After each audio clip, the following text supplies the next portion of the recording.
Deliver at All Costs is an enjoyable indie gem that mixes an incredible driving experience with a gorgeous yet completely destructible environment and a great story.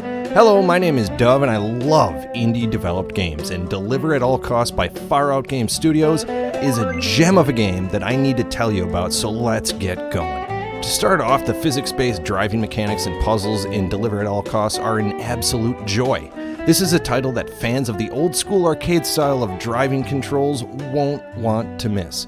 It's a driving game that doesn't hyper-focus on top speeds constantly. I mean, you can definitely drive through the entire town if you want, but if you don't want Johnny Law on your back, then you'll have to learn how to drift or turn with some speed and overall control. Along with being some of the most fun controls I've experienced in an indie game that focuses on driving, each mission will force you to pay attention to your surroundings and, of course, your payload. And in my opinion, the game just excels when you're hauling around the craziest of crap. With a game that focuses on delivery, it's incredible how each level is distinct from the last, and how they all keep a really good pace, along with the cinematics in between. And while you're playing those levels, you are graced by an outstanding soundtrack. Each map, which represents its own neighborhood, has its own song that plays in the background while you drive. The songs all hit that 1950s or 60s vibe, and the simple little touch of getting some really well-made songs in this title went a long way and made this a near instant hit for me. The developer responsible for this gem is Far Out Game Studio, which is out of Gothenburg, Sweden. The 13-member team can trace their origins to a school project for some of the founders. 3 years later from that project, they turned that passion into Deliver at All Costs. And if this is their first game developed from a school project, I can't wait to see what they do next. The game starts with the main character, Winston Green, who is a failed engineer and down on his luck, waking up in one of the most beautiful islands he could find himself in, St. Monique's. With all his bills piling up, Winston takes the first job he can get at a family-owned delivery company. From the jump, you pretty much start taking crazy-ass deliveries and diving further into what's going on in the new company, and of course, uncovering Winston's past. That retro art style and the music come together to make just a perfect setting. The music carries both the setting and the absurdity of what you're sometimes asked to do, and there's multiple different tunes going on when you're driving around. Those different songs are triggered every time you enter a new map, but they all have that old-timey feel that sticks in your head well after you're done playing.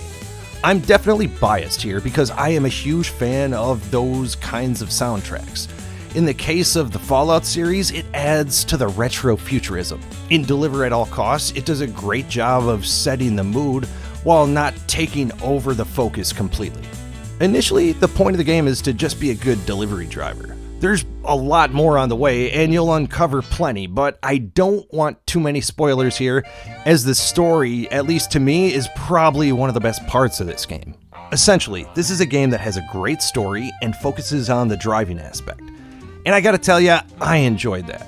Some of my favorite arcade games were the off-road racers, games where you really relied on the drift and the timing of your turns rather than just putting the pedal to the metal the whole time. And Deliver at All Costs definitely captures that awesome feeling of getting the perfect drift or catching the right angle on a jump to help keep the right speed for your run. Perhaps one part of the driving aspect that some gamers might not enjoy is the lack of a GPS tracker. Now, the game does a good job at pointing the way with markers on the pavement, but it might take a little bit of getting used to for some. But at the end of the day, I just can't get over how satisfying the controls for driving are. And when the game is at its craziest, it's also at its best. A lot of the deliveries will force you to do some crazy cartoonish tasks, like taking a seismograph up a mountain that's spewing boulders at you every 2 seconds, or trying to transport an oversized sea creature that's flipping and flopping all over the road. For a game that talks about having everything in the environment as being destructible, it definitely knocks that out of the park. There were a couple of instances where I was just driving around like an idiot and took out the entire base underneath a bridge. An unexpected delight followed when the bridge just collapsed underneath itself. It just looked and felt so realistic. It made me want to cause even more and more chaos. Like I said, it definitely hits the mark on the destruction. for walking around, the controls are pretty standard and intuitive. They make the isometric camera not feel too claustrophobic. However, you only get 2 different angles, but the game does a great job at highlighting you when you go behind obstructions, and that applies for both driving and walking as well. You never really feel like you're missing out too much, but again, you do have a little variation with the 2 different angles. Specs-wise, I had no problems with this game. Running it on PC, I ran into 0 issues, bugs, or hiccups along the way. The game runs incredibly smoothly as well, and even when you load up maps between each area, the transition is a quick one. The cutscenes are also quick loading and not only add plenty of context to the game, but they're generally well scripted and acted. It also can't go unnoticed that their actors stuck with a more realistic approach and didn't try those ridiculous accents that games always force into this time period and try to mimic. Yeah, punch him in the mouth, Shane. Yeah, shock him right in the kisha. You know it's good for you. Yeah. Sorry, I'll never do that again. There was absolutely none of that stuff though, and I couldn't have been happier for it.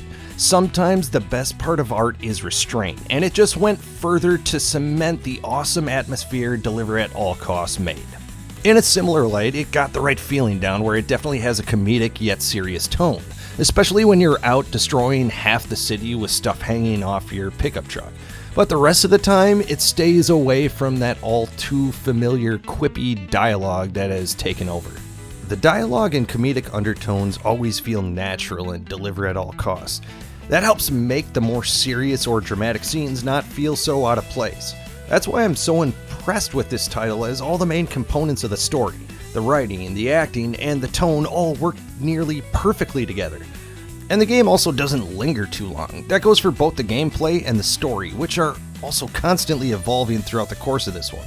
And all told, you can likely finish this one around or under 10 hours if you're focused on the main story. But even each dialogue or mission never feels drowned out. The game just keeps the pace going, so you never have a chance to get bored. It's always constantly changing and shifting. I've seen some complaints about the game being repetitive, and while I'll admit a grand majority of the game is making deliveries, the variation on those missions and the constant switching from mission to narrative, the amazing setting and music, and the overall brevity of the game made this game one I couldn't put down and one that absolutely did not feel repetitive. Another issue I've seen raised is the tonal shift in the story. Now, I won't spoil anything, but I will admit it could be a bit jarring to some people. Much like the unexpectedness of driving in this title, things change and you need to adjust. That's life, dude. The game's first mission has you setting ablaze half the island with fireworks shooting from your tailgate. Not long after, it has you driving around with a giant fish flopping all over the place. Anyone thinking this game was going to keep things status quo does not understand the subtleties of foreshadowing. The only real criticism I have is that there's no real reason to come back to the game after you finish it. There's a little bit for completionists after the rolling credits, or if you just really want to understand the story, but other than that, there's no new game plus mode and there's no future levels announced as of yet. That, coupled with an average completion time of around 10 hours, might make it hard to justify a $30 price tag for some gamers. But if that's your biggest holdup, then wait for a sale or for the developers to add some additional content, because I gotta tell you, the ride was definitely worth it. Overall, this game is great at what it does, and that's a driving, story-rich title with an open sandbox-style world you can wreak some absolute havoc in. If you want to explore while you're knocking down buildings, there's different blueprints and upgrades you can do to your pickup truck, or you can just focus on the main storyline. Those upgrades vary from reinforced doors to different kinds of horns. They generally don't make any game-changing effects and are generally cosmetic. But if you spend your time looking for those upgrades or not, this is a title I think a lot of gamers will enjoy. And if you enjoy more of an arcade or off-road style of driving and a more thoughtful, well-acted-out story, then I think you definitely should try Deliver at All Costs. There's a lot of variety in the maps, the delivery types, and the cartoonish antics. And with the fun, responsive controls, this is a great title you're going to want to try. If you want to check it out, Deliver at All Cost is sitting at $29.99 before any sales, and you can find it on the Steam Store, Epic Store, PlayStation 5, and Xbox Series.